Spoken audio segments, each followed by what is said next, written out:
welcome to Compliance4All's live webinar on Auditing Enterprise Risk Management.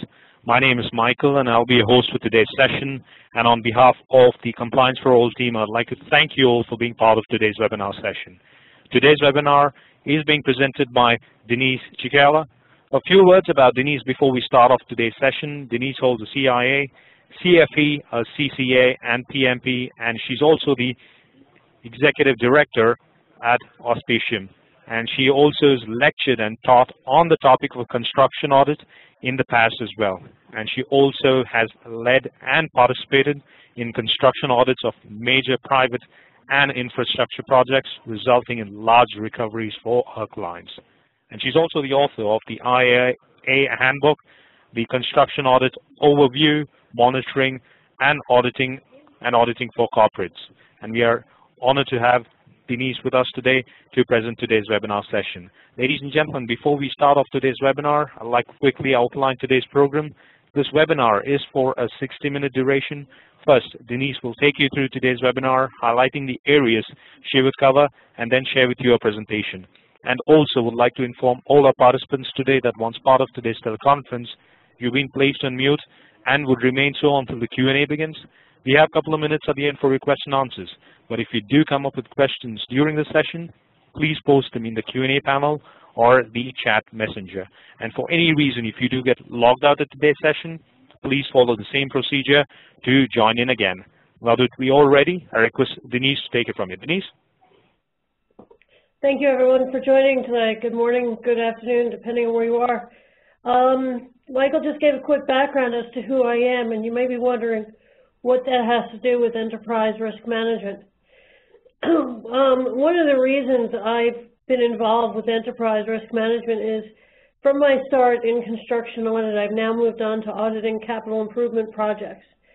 In that role, I've run into a lot of executive managers who were looking to start enterprise risk management and didn't quite know where to start. They didn't know whether they should roll out parts of audit or what they should do, and I got heavily involved in helping executive management through my work. I do a lot of work overseas, and I worked with the Qatar Financial Authority about construction audit. As you can imagine, there's a lot of construction going on there. And they were working to roll out ERM as well, and we've done a lot of research for them. And through my time teaching and working with these executives, we've learned a lot about enterprise risk management and how it works in different organizations.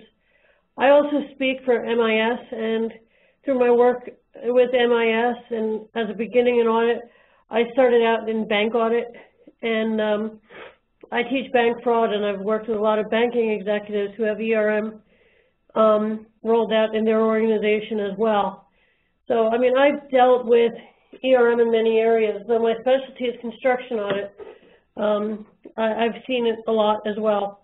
I apologize for the sound on my end. I'm kind of getting rid of this flu that everybody has nowadays.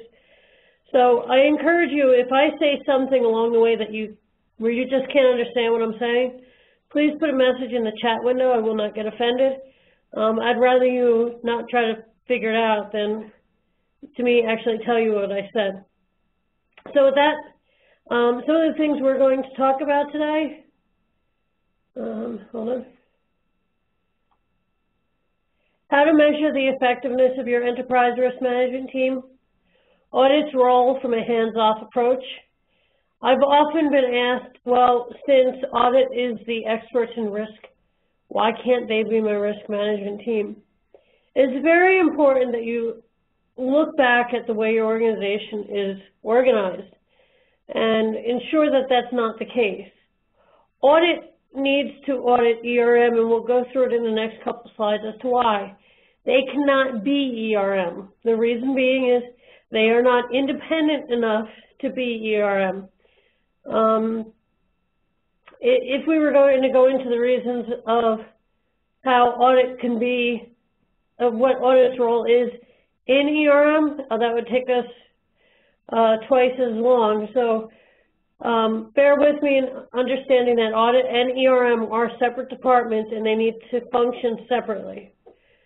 Meeting the audit committee needs, meeting the board of directors needs, auditing while maintaining independence, and that's going to be the important part that we highlight. And that's why I said audit cannot be ERM, because from audit's role, two of the most important things we have to keep in mind is how do we be independent and how do we be objective. So we still have to go in and we have to audit ERM. Providing assurance on what risk management has come up with. So how do we do that? Well, do I need to audit ERM? Absolutely. They are one of the most key departments or key functions that you have. What is ERM and what are they doing? Well, what they're doing is they're determining every single risk and every single opportunity that comes your way and preparing you to face the challenges ahead. They are the ones to look at, symptoms that may be coming out. They're the ones to look at how you're doing amongst your competitors. They're the ones who understand all risks that you should be faced with. Yes, you can come up with risks from now until the next 50 years on any organization, but what they've learned is how to focus those risks, pick the critical risks, and go from there. If they're not doing their job, your department can be extremely vulnerable, or your corporation can be extremely vulnerable. It would be like the president declaring war without actually having an army in base. That's some of the key, they are that critical to you, so yes, they should be audited. Their success can be a crucial success. It can be the stepping stone that you need to really get ahead in the marketplace. But the same way, their failure can be catastrophic. Look at, for example, cars that get critical recalls and people will no longer drive them, or the reviews are so bad they will no longer use those. Those are failures that could have been predicted. And by ERM not doing their job, those companies are no longer present. Would your stakeholders expect you to? Yes, they would. Every time a company fails, what is the first word heard at the water cooler? Where was audit? Well, in this case, it should be where was ERM. But audit should be responsible to make sure that ERM was there and ERM was doing their job effectively and efficiently. ERM does not operate in a silo. They are not a standalone department. They are the watchdog for the organization. And as that watchdog, they're looking over the entire organization. Anything they do will affect other areas in the organization as well. So if they make a mistake, it is going to domino. So you want to make sure that they're not making a mistake. BP, WorldCom, they did not have an ERM department. What do we know about them now? You may be saying, well, what about BP? Remember the oil spill in Louisiana? Well, that was something that ERM should have been aware of. Yes, there is a risk that while we are doing this project, the pipelines may leak. And if that happens, there's going to be a catastrophic contamination of the waters around the project. What do I do to prevent it? What do I do to control it?